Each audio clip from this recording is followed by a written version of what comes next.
Hello and welcome to everyone joining in on this virtual session, wherever in the world you may be.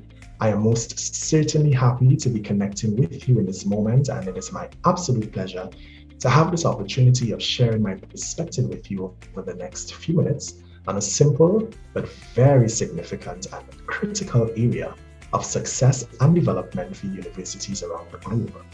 And this topic is the value of the student experience to the business success of higher education institutions. Now, if any one of us may be grappling with the question of how important or how much of a priority should the student experience really be at the university level, I would like us to consider that globally, universities of today and the future are required to offer much more than a degree or a suite of academic programs. Instead, our target audience demands that we offer memorable learning partnerships that deliver quality customer experiences and empower our students to function as co-producers of their university experience. In many ways, technology has democratized information and shifted power from the hands of businesses to the hands of customers. There is now open access to information on price, product, and quality of the service experience that a customer can get from any organization.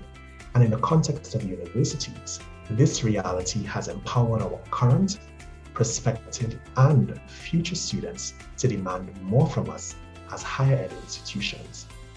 When we begin to think of higher education as a business, a constant acknowledgement of our students as customers is a necessity, and not for this to drive our engagement with them to be transactional, but instead it should motivate us to acquire a deeper understanding of their expectations and demands so that we can in turn deliver customer satisfaction and in the process define and leverage our institutional competitive advantage.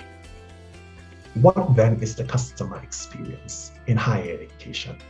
I like to define it as the totality of interactions that a student has with our institution across varying touchpoints. More importantly, their perception of these interactions and the cumulative impact. As complex as this may seem, a simple and effective way to think of it is simply classifying the customer experience as relationships. A customer experience is what determines a customer relationship.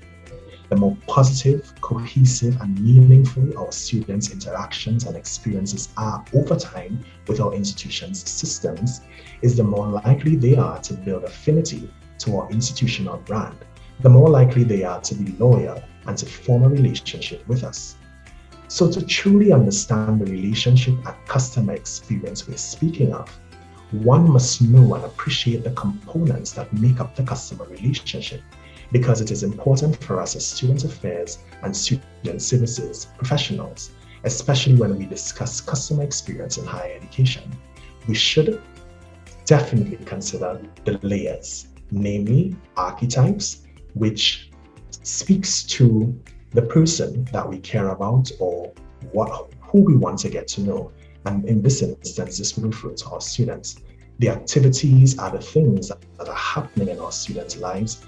The interactions are the actual exchanges of that our students are having in and outside of our institution. And of course, principles are what guide each interaction. Each of these components represent a puzzle piece in the customer experience framework.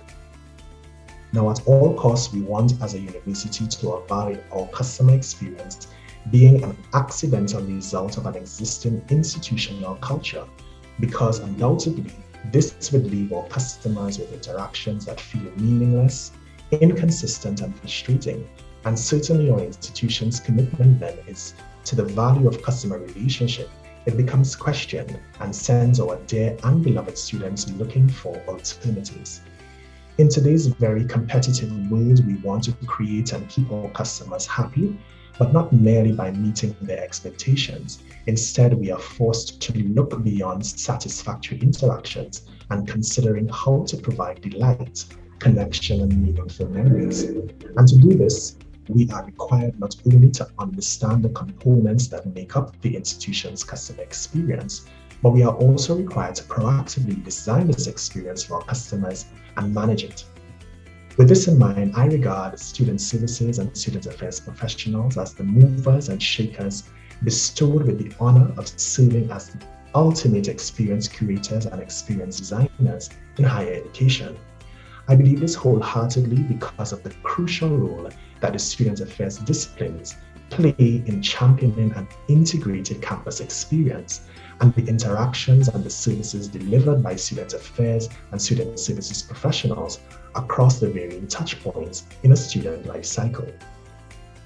Placing a strategic focus then on the student journey allows for the emergence of meaningful interactions and relationships with our customers over time.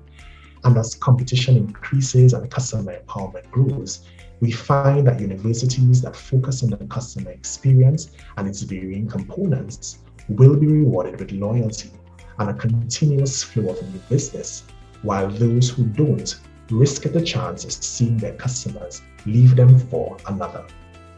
If experience isn't our strategy, then we are doing it wrong. And this is some very valuable advice included in PwC's 2018 report on building a strong and loyal customer base. The question then is, how can student affairs professionals build great customer experiences? The answer is we don't build, we design.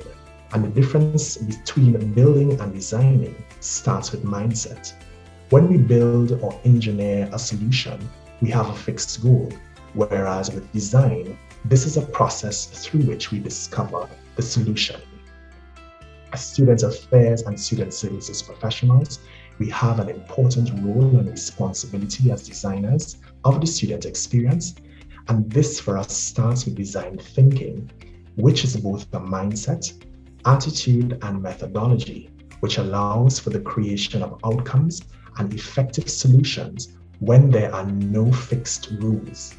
As higher education professionals, we are in the business of people and service, and through the design thinking process, we use our imagination, intuition, systemic reasoning, and logic to discover and create the outcome for the students that we serve. Designing a great customer experience requires an application of design thinking to transform our student and customer experience. We must consider outside-in development, which is the only way to wow our customers each time they interact with us. To do that, we need to know them from every angle, and that's why design involves contributors from different functions. We need to pay attention to what doesn't work. Most of our valuable lessons come from mistakes and unintended consequences. We need to let our customers know what we're doing. We don't want to begin designing a great customer experience and keeping it a secret. We certainly don't want to worry about innovation, because design thinking won't always lead to innovation, but innovation always comes from design thinking. Student centricity is a non-negotiable component of a positive student experience, and we like to imagine our institutions among illustrious ranks of customer experience leaders. But it took these giants more than imagination to get there. The world's customer experience leaders became leaders because they deliberately embedded customer experience practices into every process. Arguably, customer centricity is the single most important sustainable model for business growth. And as a strategic focus on the student journey and life cycle, student affairs professionals and student services professionals become ultimately experience designers.